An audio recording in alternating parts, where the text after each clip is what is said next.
I'm here with music maestro Phil Coulter. How are you keeping? I'm keeping great, and I'm really looking forward to just when you see the sun shining on Dunleary Pier and looking out at that water on a day like today. Now my imagination is running ahead of me, and I'm just visualising the proms on the pier with like thousands of people and wonderful music around. I mean, I can't wait. If the weather's like this, you're onto a winner. The weather will be like this. I have it on good authority. Paddy assures me the weather will be like this. We have to be positive. I think the long range forecast is good, but it's good. Whatever, it's going to be a great. And what are you getting up to then as well in the proms? Well, this is when people hear the word proms and proms orchestra, they tend to think it's going to be classical, because they know like the Albert Hall proms or proms in the park, etc. This is different because it's not classical. There'll be a 30-piece orchestra, but it's not by accident that we're calling it the Proms Party Orchestra. So there'll be no classical music. It's going to be more party music. It's going to be more like the late James Last. We have this full orchestra playing the like some of my own songs like Puppet on the String, Congratulations, those kind of Eurovision things, Bay City Rollers medley, Henry Mancini medley, all kinds of stuff. But it's going to be tunes that people know. So I think there's going to be a lot of hand clapping and a bit of jigging around. So it's going to be a party. Can we expect you to have a little dance on stage? Absolutely, yeah, absolutely. And I may even wear my captain's hat. I think now that I've got the hat, I think I have to get a boat to go with it, don't you? 100%. You are sailor chic at the moment, Phil. The only thing missing is the boat. I'll have to rob the piggy bank. You'll have to chat to someone about that, definitely. Yeah. We do have to ask, you have worked with the biggest names in music over the past years, 50 years. Madness. Yeah, I know it's madness. You've got Cliff Richard, Tom Jones, Elvis Presley, everyone. Who has been your favourite to work with? When I look back on all of those people and my time in the studio, the one act that every time I think of them, I smile, and that's a good indicator. My fondest recollections are of working with the Dubliners, believe it or not.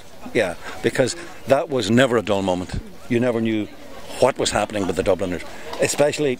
My hardest job was getting them into the studio in the morning, and Ronnie Drew would tell me that the morning pint of Guinness was the most important one of the day.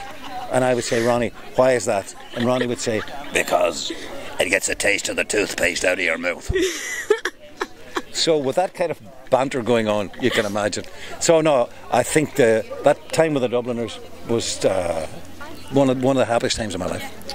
And obviously music has really grown in Ireland recently. Like, there's been a huge bang of musicians. Yeah. Who would you like to work with next on the Irish scene?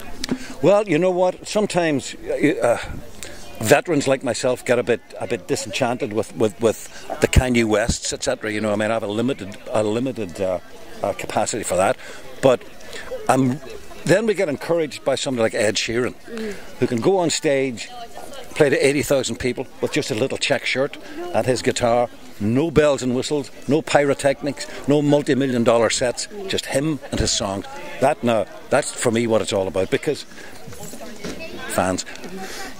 At the bottom of it all, beneath the hat and beneath what I really am as a songwriter. So I have great respect for songs and for songwriters.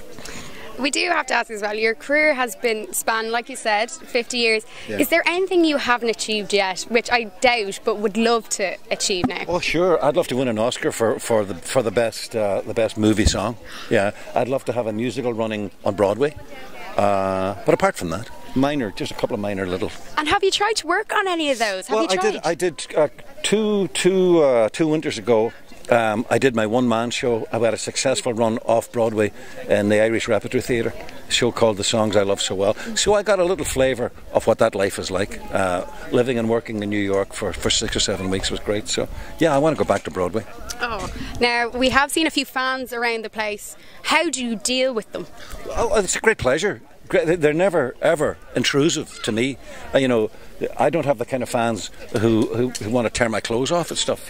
I mean, they're very respectful, and I have no time at all, no problem with giving them a bit of time and attention, because it doesn't cost much to be civil. And get a photo, an old selfie. The old selfie, they're the thing now. It used to be people wanted their autograph, now they want the selfie. It's all about the selfie, especially in sailor chic. Well, there you are. No, Phil, thank you so much for chatting to us, and good luck at the proms. Thank you.